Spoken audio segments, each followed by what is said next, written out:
पूछते हैं कि नर्क कैसा होता है, नर्क है, नर्क कहां है। हद हो गई है, आप लोग जहां रहते हैं उसी के बारे में पूछते हैं। लोग सोचते हैं कि नर्क कहीं पृथ्वी के नीचे पाताल में दबा है। बड़ी नासमझी की बात है। नर्क तो जीवन को एक अंधेरे में जीने का ढंग है, वो एक दृष्टिकोण है। इसका स्थान से कोई लेना देना नहीं है। नर्क तो जीवन की एक शैली है, वो तुम पर निर्भर है। जाग कर जिए तो जहां हो वहीं स्वर्ग है, सोए सोए जिए तो जहां हो वहीं नर्क है। नींद से पैदा होता है नर्क, जरा देखो, विचार करो, तुम पाओगे तुम चारों तरफ नर्क से घिरे हो। और नर्क की जरूरत क्या है? बहुत है। और तुम नर्क की कल्पनाएं करते हो पाताल में, धरती के नीचे। जिस दिन तुम्हें जीवन का नर्क दिखाई पड़ेगा उस दिन तुम कहोगे बस बहुत हो गया, अब नहीं रुकना। जैसे ही तुम ठिठकते हो इस संसार की दौड़ में, वैसे ही एक क्रांति घट जाती है आपके अंदर। एक नया आकाश नजर आता है जिसका कोई छोर नहीं, जिसका कोई प्रारंभ नहीं, जिसका कोई अंत नहीं, और आपको उपलब्ध हो जाता है। अभी तो हम जीते हैं छोटी छोटी गलियों में, संकरी गलियों में, जो रोज रोज छोटी होती जा रही हैं। रोज रोज हम बंधते चले जा रहे हैं, जंजीरें जकड़ी जाती हैं। तुम्हारा जीवन ऐसा है, तुम अपना ही कारागृह निर्मित करने में लगे हो। चाहे तुम कारागृह को घर कहो, चाहे मंदिर कहो, तुम्हारे नामों से कोई धोखे में आने वाला नहीं। बीमारियों को अगर तुम सुंदर सा नाम दे दो तो इससे बीमारी का दंश नहीं जाता। जाग कर देखो, पहचानो जाग कर अपने आप। जिस दिन तुम्हें आत्मा दिख जाएगी वहीं पैर रुक जाएंगे और लौट पड़ोगे तुम। और वो जो लौटना है, अपनी तरफ आना है, उसे हमारे महापुरुषों ने, महावीर ने प्रतिक्रमण कहा, पितांजलि ने प्रत्याहार कहा, जीसस ने उसे कन्वर्सन कहा। क्रांति है, रूपांतरण है।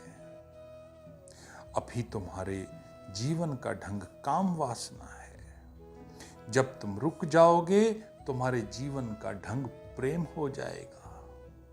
जब तुम लौट पड़ोगे तब भक्ति। अभी जहां जा रहे हो वहां काम की खोज है, वासना की खोज है। कामना ही संसार है। संसार तुमसे कहीं बाहर नहीं। किसी धर्म स्थानों में छिपकर तुम संसार से न बच सकोगे। हिमालय की गुफाओं में तुम बैठकर किसी संसार से न बच सकोगे, क्योंकि संसार तुम्हारी कामना में है। वहां पे भी बैठकर तुम कामना ही करोगे। लोग परमात्मा के सामने बैठकर भी मांगे चले जाते हैं, उनकी मांग रुकती नहीं। मंदिर में खड़े हैं लेकिन राम के सामने नहीं आते। मूर्ति होती है उनके सामने, फिर भी मांगे चले जाते हैं। एक आदमी मेरे पास आया, उसने मुझे कहा कि अब मुझे परमात्मा पे भरोसा हो गया है। मेरे लड़के को नौकरी मिल गई। मैंने परमात्मा से प्रार्थना करी और 1 महीने का समय दिया कि अगर 1 महीने में नौकरी मिल गई तो मेरा भरोसा सदा के लिए तुम्हारा हो जाएगा। अगर नहीं मिली तो फिर बात खत्म और परमात्मा मेरे लिए बिल्कुल खत्म हो जाएगा।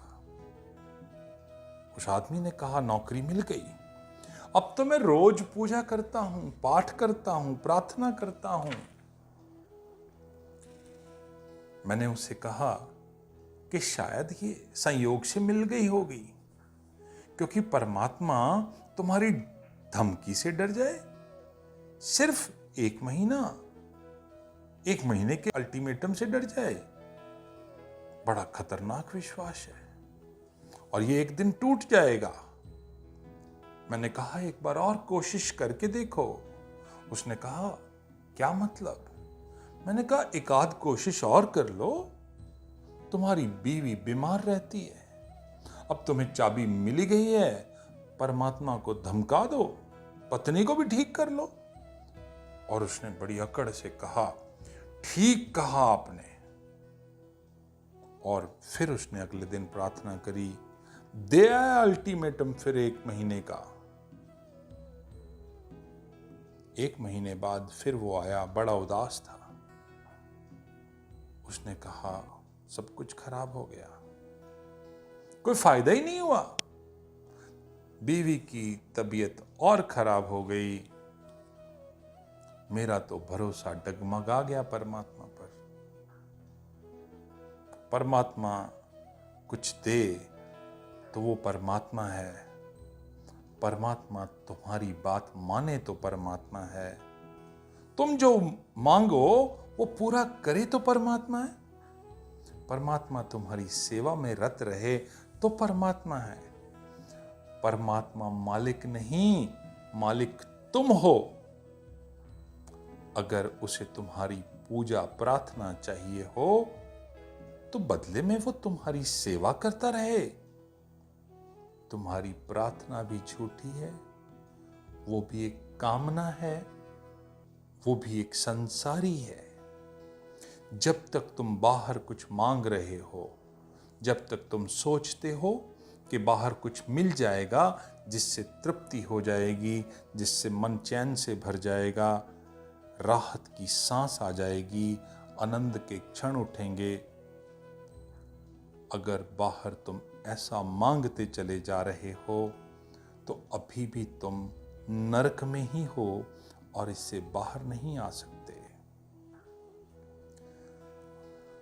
बाहर जाना नरक में जाना है। बाहर जाती हुई चेतना नरक के बाहर नहीं जा सकती। जब कोई आदमी रुकता है, देखता है जीवन की व्यथा, जीवन का आसार, निष्फलता, हाथ में सिवाय पीड़ा के और संग्रह के कुछ नहीं,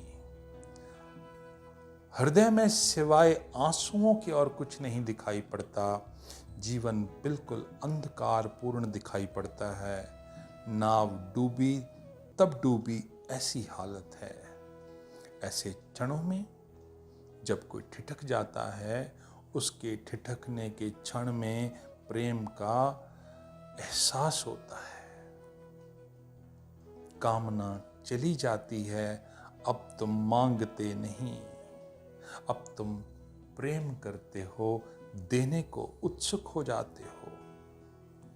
प्रेम देता है, कामना मांगती है, काम मांगता है।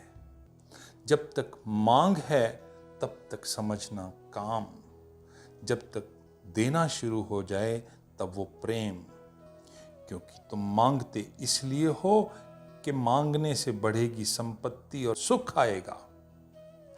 रुका हुआ व्यक्ति देना शुरू करता है, मांग कर देख लिया, सुख ना आया, दुख आया, अब जरा उलट के देख लें।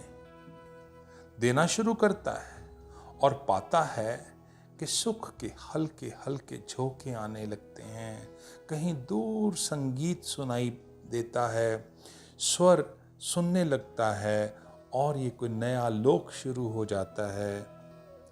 यह तो सिर्फ एक रुके हुए आदमी की बात है। वह देने लगता है, बांटने लगता है और जैसे जैसे बांटता है वैसे वैसे उसके संगीत के स्वर साफ होते हैं और तब उसे पता चलता है कि ये संगीत तो मेरे अंदर से आ रहा है। अभी तक सोचा था कि सुगंध बाहर है, पर ये मेरे भीतर से आ रही है। तब वो लौटना शुरू होता है और जब वो लौटता है तभी वो परमात्मा को पाता।